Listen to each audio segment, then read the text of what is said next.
I love my culture. Mm-hmm. I love everything about my culture. But there is a lot of things in the culture that kind of are similar to what we've been talking about, where it Yeah. kind of gets the priorities mixed up. What role does culture play when it comes to having mental health be a higher priority? We as a culture, we are all physically fit. We are Yeah. all physical. We know the importance of being physically fit, and naturally we thrive in that category. When it comes to the mental strength and having mental health, maybe there's a lot of work there to be done. Yeah. Would you agree with that? I do believe that that's the case. As far as being a Pacific Islander, I too, my wife keeps teasing me because I'll just blurt out, I love being Polynesian. It's funny because this last about 2 weeks ago, I'd voice it, and my girl's like, what are you talking about? What are you going on about? It's like, I love being Pacific Islander. It just feels, on a personal level, it feels amazing to be different, being a minority of sorts here in the state of Utah, and to see our people thrive. Oh my goodness! When I hear the stories of people getting scholarships for football, for academics, that are excelling in music, in science, in engineering, in the law field, I'm just amazed. I'm amazed, but I'm also like so happy. I'm euphoric when I hear those types of things, and so because I see I'm connected to that. Yep. And I feel that sense of connection. And I think that's another aspect of our Pacific Island community is we're one of many, right? We're not limited to just ourselves and our own successes. I'm part of in a success story and connected to that next Pacific Islander who's next to me. And I really feel and thrive with that understanding too. And so, sorry, I kind of went off on a tangent, but like you mentioned mental health. And how does that become an important aspect of living, besides being, having the girth and having the strength and having, I guess, the grit. And I revert back to our people in ancient times, because that is our ancestry. They were the greatest seafarers, the greatest navigators that ever lived here on the face of this earth.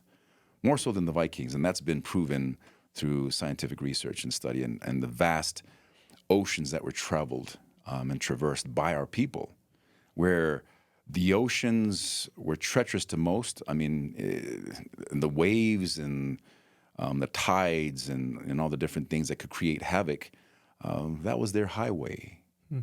And the correspondence and the connection that they had to each island was quite evident. You go back in the pottery and the different types of archaeological evidence that show that we were once connected as a Pacific Island community, right? And what did it take for them to get to that point where they were experts, where they didn't use a sextant or compass or what we would use today? They used the stars, they used the currents, they used the waves, they used the tides, they used the birds. They use all these different things to navigate and traverse and to get to their destination, where you think about it, it's like a needle in a haystack. How are you going to be able to pinpoint your direction to a little dot in the Pacific, triangle?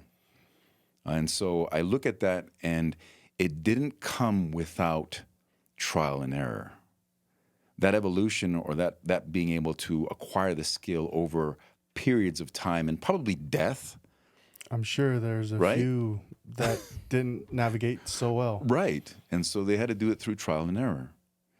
And as I look at our current situation and how I look in and the parallels, that vast ocean where we live in America, it's a vast opportunity. And each one of our Pacific Island people, our children, our teenagers, our young adults, our adults, we are navigators. We have it within us to evolve and to adapt and to traverse these oceans of opportunity, and to be able to find our place and to thrive on the ocean and not let it overwhelm us and defeat us. And so, and that's what I had sent you in a text before. Is I'm very supportive of our immigrant families because we stand on their shoulders. We have come to the United States for a better life. They saw that vision. They had that vision.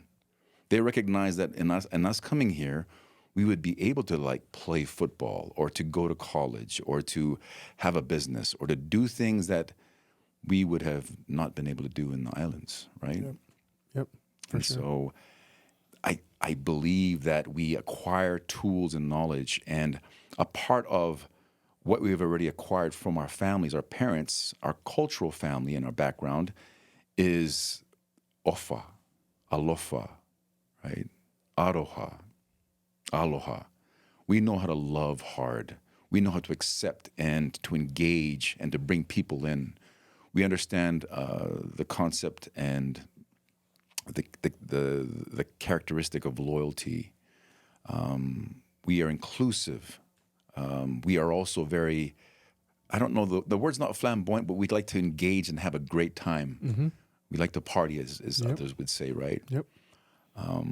We love connection, right? And we can work with these things to then add the mental health piece, right? Yep. And I think that's the key because, you know, when we sometimes hear, you know, especially immigrant parents, depression, anxiety, what's that? That's laupisi, or that's stupid. That's you know, that's nothing. What? Just suck it up, you know, get to work, go exercise. Just work harder. go work harder. Yep. Which, you know, in the islands that could have worked. But the complexity of living in America and the dynamics that happen here are so much more complex and challenging and difficult. Yeah. You know, and It's funny because you mentioned this recipe of an amazing culture that we have. yeah, Going down that whole list of characteristics that you shared, I feel like that's everything that's needed to create that safe space that you talked about. yes, Where you have love, you have connection, Right. you have positivity. But for whatever reason, it's the hardest for us to put those on display within our home with our children. Yes. When they need it most. yeah, Right? When you see it on full display at every wedding, every celebration. yeah, But in those moments in some people's darkest of times, it's hard to put that into overdrive. Yeah. Right? Because that's when it's needed most.